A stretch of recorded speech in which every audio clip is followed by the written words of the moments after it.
Thank you for tuning in to the Helium Radio Network.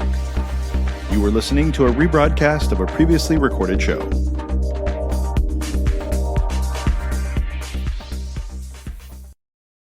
We're live, the Miami Book Fair, powered by Life Improvement Radio, here on Neil Haley Show. NeilHaley.com for more information. Twitter, Twitter, Neil S. Haley, Facebook. I'm with Eric Remmel from Life Improvement Radio. Eric, how are you? And we continue. I guess this is hour number 3. It goes so fast. Continuing right along. It's flying by. So I'm really excited to welcome to the show Karina Sainz Borgo, author of It Would Be Night in Caracas. Karina, thanks for calling. How are you? Hello, thanks for you. It's nice to talk to you today. Absolutely. It's very nice to talk to you today as well. So tell me specifically enough, is this your first time attending the Miami Book Fair? Yeah, it's my first time Miami Book Fair. I haven't visited before, not even as a journalist. I work also as a journalist, and I believe it's a great experience. It's a huge book fair. There are so important authors coming for this edition. It's a very long fair also, and I think it's wonderful. I'm so happy of being here and talking about It Would Be Night in Caracas. Absolutely. Eric, question for Karina. So what made you want to come to the book fair this year? Did you have some specific authors you wanted to connect with, or are you just trying to promote your book? What made you travel all the way over here to Miami? One of the most important things of these book fairs is basically readers. People who read. It's important to get to know the readers, to be able to talk with them. I'm doing the promotion of this first novel that was published in English, as you said. It Will Be Night in Caracas by Harper Collins, but it's also published. It was originally written in Spanish, and I'm also promoting La Hija española, which is the title in Spanish. It was published by Penguin Random House. So I think it's a great experience and a great chance to get to know the readers and also to talk with them about the book, and of course talk with other writers that I really respect, and I really feel very near to them, to see them and to talk to each other. One of the authors is coming to this weekend. Arturo Pérez Reverte, who is a great Spanish author, is here. So let's say that we're going to do all the things together. Like try to make promotion, try to keep in touch with friends and new authors as well. And that's the Awesome. nice thing is it's connection. You get to connect with not just other authors, but your readers. And that's what you said the main reason is to go sit down, interact with them, talk with them, be part of a panel to listen to what the readers have thought about your book and how it has shaped them from reading it, correct? Yeah, it's a great opportunity to being able to get to know that, because I think that a book is not complete until the reader it takes to them, because when they tell you, I feel touched by this, or I feel weird with this, I didn't like this, it's a very interesting thing, because you don't, when you write, you're not able to get to know those things. It's true that we authors write thinking about or feelings and or ideas. But it's interesting to get to know how something you thought it means something, maybe it changed its meaning in other people's point of view. So that's one of the most important things of these cultural events.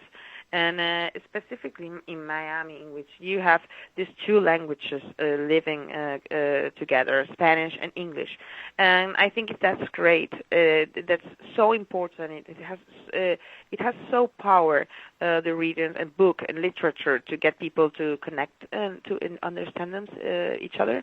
That I think is very important. This kind of events. Absolutely. Eric, that's the big thing that's so nice about the Miami Book Fair is the fans are really excited to meet these authors, Eric, and connect with them and get their autograph, copy, and to ask questions to the authors, Eric. Yeah. Absolutely, yeah. It's interesting to get that perspective. So why don't you tell us a little bit about the book? What's your story about? Well, my story is about, I should say it's a novel that it's related, or it has to do with the story of the Venezuela, contemporary contemporary situation. It's part of the novel, but I basically use metaphors and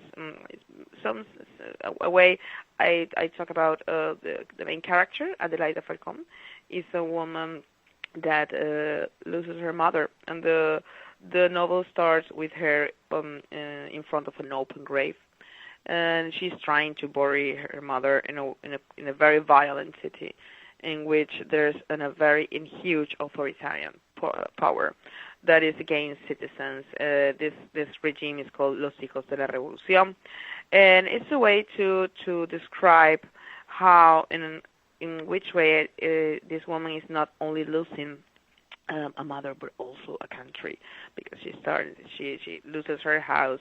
A group of women get into her house and they take them out. She understands that she has to live in that country. She doesn't recognize anymore because it's a violent country. It doesn't have nothing to do with the project, with the modern project in which she grew up. So that's the reason why something's going to happen, something important related to a Spanish woman.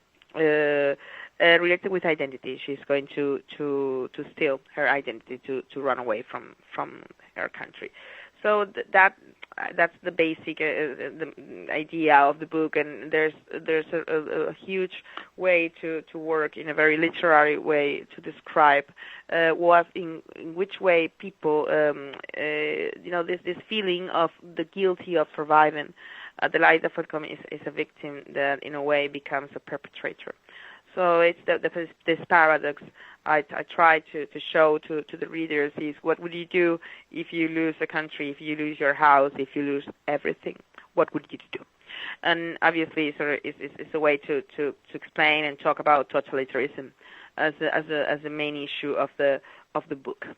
Now that's very interesting, but you're right. You have the specific nationalism of your country, and then you lose everything. You no longer could have your house, as you talk about. You can't own certain property. And how do you react on a regular basis now? How do you feel valued in life? You work so hard to get this house. You work so hard to attain a certain amount of money in your job, and it was all taken away from you, not of your own fault. Yeah. That is just a tremendously challenging thing, I think.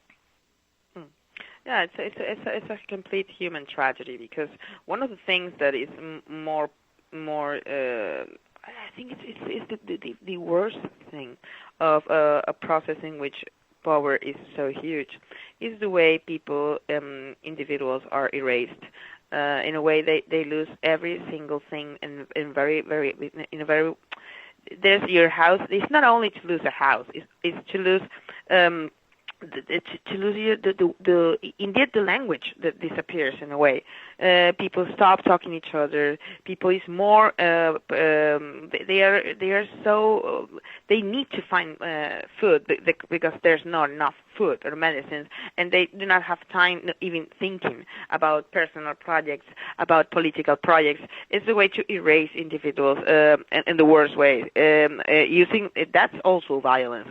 Of course, there's a lot of political violence in the book, of criminal violence in the book, but there's all I try to describe the psychological violence, this kind of process used against the citizens. Eric, when you talk about dictatorships and things like this, we are happy the country we live in, Eric, when you see some of the things that happen in countries, and especially a turnaround like that, to lose everything. Absolutely. And it's a struggle. I mean, ongoing. I think a lot of folks, they're not aware of all these conditions and problems that are going on, because a lot of times the major news or media outlets don't cover it, or, dictators or other countries, kind of keep it from the world press. What's been the feedback to your book since you've been telling these stories and kind of sharing with it? Have you gotten positive feedback from your book?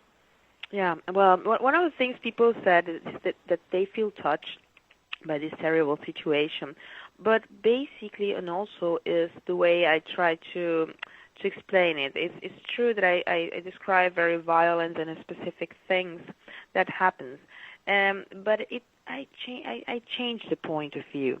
I think that it is not. We don't write enough about victims. We always write about dictators. We're always naming them. We're always listening to them. They always have voice. No victims have voice. No one knows what people feels and how this way that you. It's like dying. It's like dying in a way. It's like feeling orphan. So that's what I feel that this book tells the people. People get really touched by Adelaida as a character. She's not the only character, but she's one of the most strongest one, and one of the most visible one. And people get surprised by this idea of this woman that she thinks her duty is to survive him, but she cannot avoid the guilty of survive. So that's the paradox I was talking in a moment ago. People is trying to understand what would they do, and it's a very common situation. People tells that to me, so I'm happy in that way because I was able to make my point and underline this idea of being erased as a citizen. I was asking if you have any future works, any new books coming up, or any stories that you're currently working on? I'm working on a new novel. I'm working on a new fiction project, which is related with borders, basically. It's one of the main issues in the relation or the way we understand death in places in which people run away. It's a kind of dystopic project I'm working on. I was just asking if somebody wants to find out more information about you. Do you have a website or a place where someone could learn more about your book? Yeah, of course. You can visit Harper Collins via website, in which there's a description of who am I, what do I do. Of course, the main resume from the novel, and of course the novel as well. So I think they will find information enough to get to know the book and get to know me. Well, fantastic. Thanks for calling and appreciate it. Thank you for listening to Helium Radio. The views expressed by show hosts or their guests are their own and should not be construed in any way as advice from Helium Radio. We make no recommendations or endorsements for radio show programs, services, or products mentioned on air or on our website. Personal perspectives expressed by producers, writers, and editors will always be presented as such. Any rebroadcast or retransmission without the express written consent of Helium Radio is strictly prohibited. Thanks for listening.